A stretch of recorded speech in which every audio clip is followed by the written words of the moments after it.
Баткендеги 20-22 аскер бөлүгүндөгү чек арачыларга жаңы кызматтык үй берилди. Турак жайдын ачкычтарын Министрлер кабинетинин төрагасынын орун басары УКМК төрагасы Камчуек Ташиев тапшырды. Атайын кызматтын төрагасы өз сөзүндө аскер кызматкерлерине кам көрүү иштери өлкө башчысы Садыр Жапаровдун тапшырмасына ылайык жүргүзүлүп жатканын белгиледи.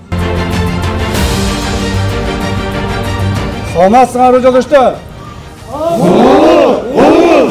Жаңа конушуңар менен куттуктаймын.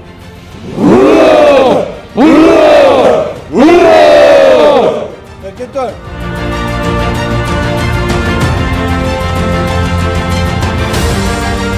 Урматтуу чегерачылар, урматтуу жоокерлер, урматтуу мекен сакчылары, мамлекетибиздин бардык булуң бурчтарында мамлекеттин ар бир атуулу сиздерге ишенип отурат.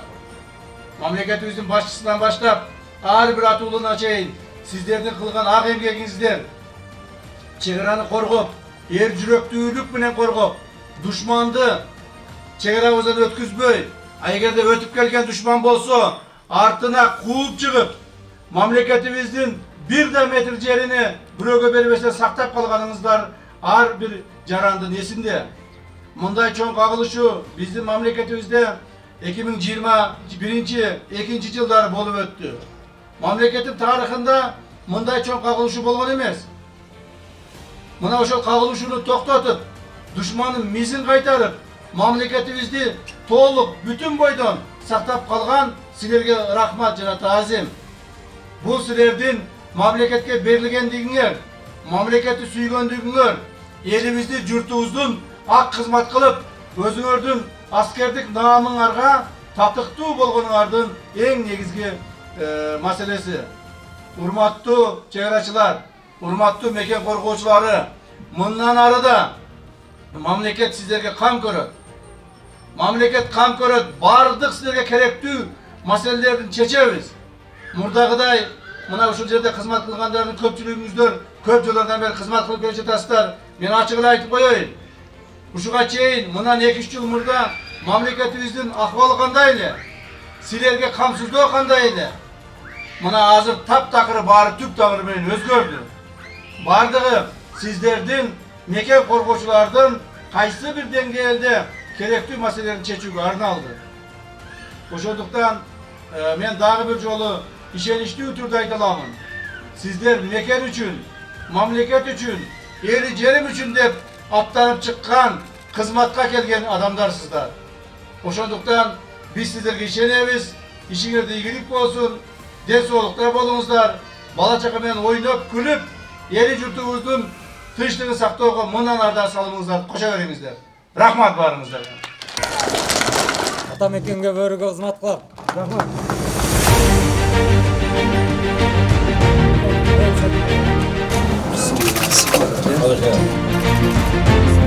Саламат, жақсы. Қандай қызым? Жақсы. Өте көтеріп қояйыншы. Өте. Аты кім? Аты кім атын айтшы? Кім? Ахматжан. О, Ахматжан. Ай, молодец. Бақытты болғына қызым. Қадамнан қара, мұнан қара. Ой, бақытты болғына қызым. Молодец, ал. Бақытты болсын. Үйіңе жақсы кіріп алдыңар уже? Бәрі жақсы ма? 10 000 тынччылык болсун. Баары тугандар, эл журтубуз ушул жерлерде жакшылыктар болуп, той токурлар болушу Аллахтан насип. Амин Аллах акбар. Биздин аскер бөлүктүн шаарчасында 48 батирлүү үйдүн курулуш иши аяктады.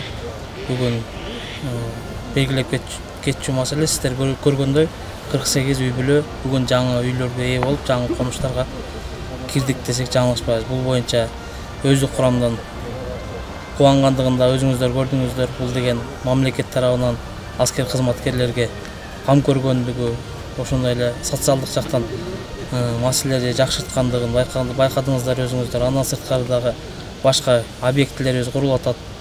Ал жактан да күбө болдуңуздар. Бүгүнкү күндө аскер кызматкерлердин маанайы жакшы, мындайча айтканда боевой духтары көтөрүңкү.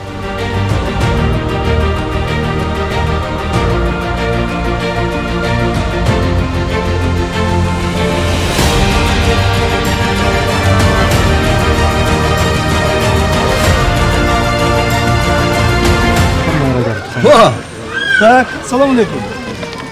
Как, atın gel. Ahtar, молодец. Gel.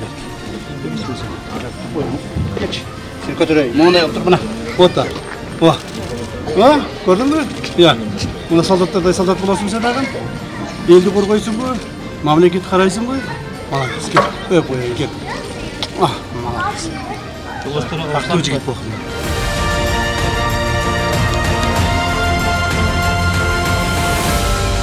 Kızlarımızdan ümidimiz var. Rahmat sizlere. Desi orta olmalı.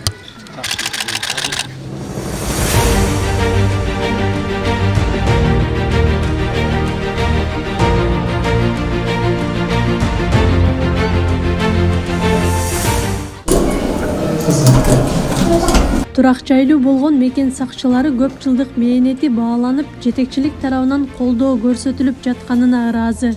Мен иштегениме уже 2007-ден бери уже 16-17 жыл болду. 17-нчи ушул жылга чейин ушундай эски үйлөрдө жашап келгенбиз.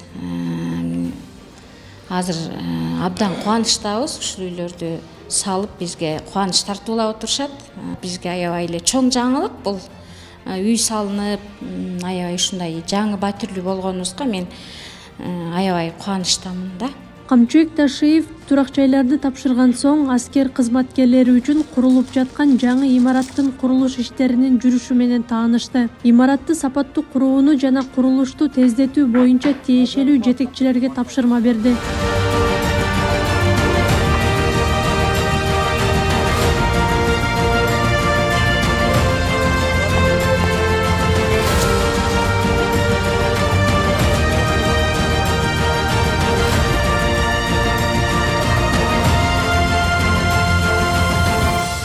Чогулган аскерлердин катышуусунда өткөн жылдары кыргыз-тажик чек арасындагы кагылышта каза болгон аскер кызматкерлери жана жайкын тургундар эскерилип, Куран окутулду.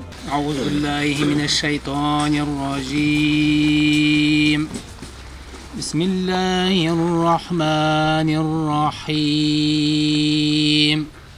يا أيها الناس اعبدوا ربكم الذي خلقكم والذين من قبلكم لعلكم تتقون. آخر دعوانا أن الحمد لله رب العالمين برحمته.